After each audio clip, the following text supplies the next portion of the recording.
Hello friends, நம்ம இன்றைக்கி இனிப்பு பூந்தி தாங்க செய்ய போகிறோம். இனிப்பு பூந்தி வந்து ரொம்ப ஈஸியாக செஞ்சிடலாங்க. அவ்வளோவா கஷ்டம் எதுவுமே இல்லை.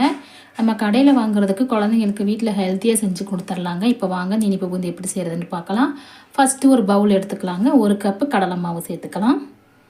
இது கூடவே கொஞ்சம் கொஞ்சமாக தண்ணி சேர்த்துட்டு இந்த மாவை கலந்து விடலாங்க. தண்ணி அதிகமாக ஊற்றாமல் கொஞ்சம் கொஞ்சமாக சேர்த்து இந்த மாவை கலந்து விடலாம். இது வந்து கரெக்டாக தோசை மாவு பதத்துக்கு இருந்தால் போதுங்க. ரொம்பவும் தண்ணியாக கலந்திங்கன்னா பூந்தி வந்து சரியாக வராதுங்க, உருண்டையாக வராது. இப்போது கரெக்டாக தோசை மாவு பதத்துக்கு இருந்தால் போதும். 1 கப்பு கடலை மாவு இருந்தாலே போதுங்க, பூந்தி நிறையா வரும்.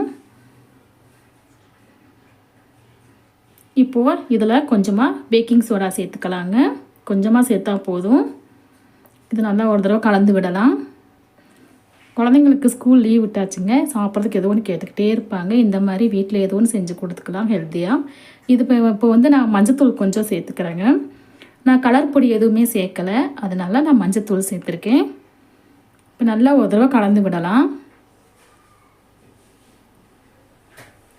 இப்போ கலந்து விட்டுட்டு இப்போ ஒரு கப்பில் எடுத்து வச்சுக்கிறாங்க. கப்பு இல்லைன்னா நீங்கள் ஒரு டம்ளரில் கூட ஊற்றி வச்சுக்கலாம்.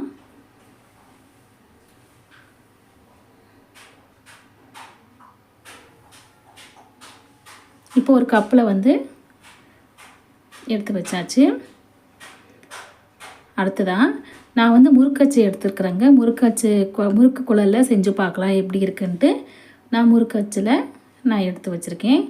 அதில் கொஞ்சமாக ஊற்றிட்டு நான் வந்து பூந்தி செய்கிறேங்க. ஆனால் வந்து எனக்கு இதில் வந்து பூந்தி வந்து சேஃப் கிடைக்கல, உருண்டை சேஃப் கிடைக்கலைங்க. வால்வலாக தான் பூந்தி வந்து உருண்டை சைஸுக்கு கிடைக்கலங்க. இந்த மாதிரி தான் கிடச்சிது.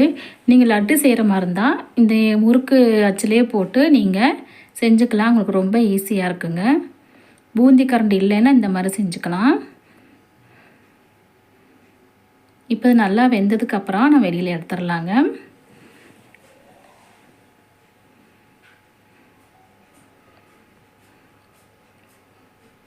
இப்போ பூந்தி வந்து நல்லா வெந்துருச்சு. இப்போ தனியாக எடுத்து ஒரு பிளேட்டுக்கு மாற்றிக்கலாம். எண்ணெய் நல்லா காஞ்சதுக்கப்புறம் தாங்க பூந்தி போடணும். அடுப்பு லோ ஃப்ளேமில் வச்சிடலாம். இப்போது நான் வந்து எப்போதும் போல் சாதாரண கரண்டி எடுத்துக்கிறேங்க. கரண்டியில் இது பண்ணும்போது எனக்கு கரெக்டாக உருண்டையாக முத்தாக வந்துச்சுங்க. எங்கிட்ட பூந்தி கரண்டி இல்லை, அதனால் நான் இந்த கரண்டியில் பண்ணுறேன். ஆனால் இதில் வந்து எனக்கு கரெக்டாக இருந்துச்சு. இப்போது இந்த கரண்டியில் வச்சு நல்லா இது பண்ணி விட்டுறலாம். பாருங்கள், நல்லா உருண்டையாக விழுகுது.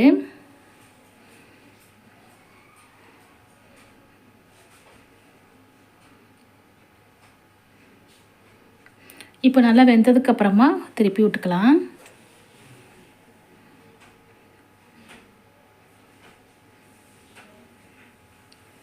இப்போ பூந்தி நல்லா வெந்துடுச்சுங்க. இப்போ நம்ம தனியாக எடுத்து வச்சிடலாம்.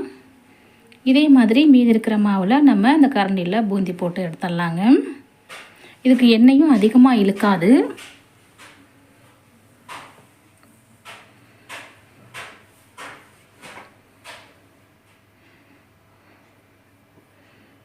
பூந்தி கரண்டியில் போட்டிங்கன்னா இன்னுமே நல்லா உருண்டையாக இருக்குங்க. நல்லாயிருக்கும், பார்க்குறதுக்கு நல்லாயிருக்கும்.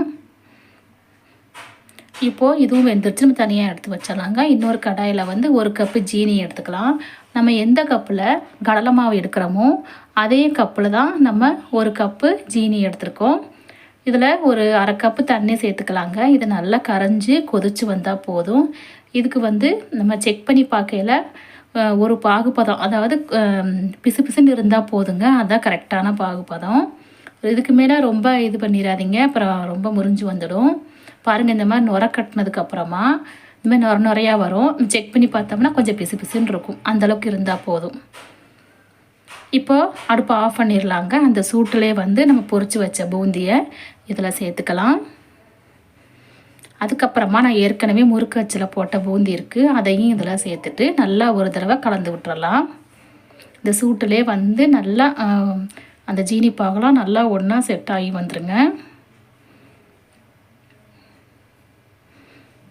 அப்படியே விட்டுறலாங்க. ஒரு மணி நேரம் கழித்து பார்க்கலாம். நல்லா அந்த ஜீனி பாவெல்லாம் நல்லா செட் ஆகி நல்லா உதிரியாக வந்துடுங்க. நான் வந்து இதில் கொஞ்சமாக ஏலக்காய் பொடி சேர்த்துருக்கேன். இதை அப்படியே விட்டுடலாங்க. 1 மணி நேரம் கழித்து பார்க்கலாம் எப்படி இருக்குன்னு. இப்போ பாருங்கள், சூப்பரான பூந்தி ரெடி ஆயிடுச்சுங்க.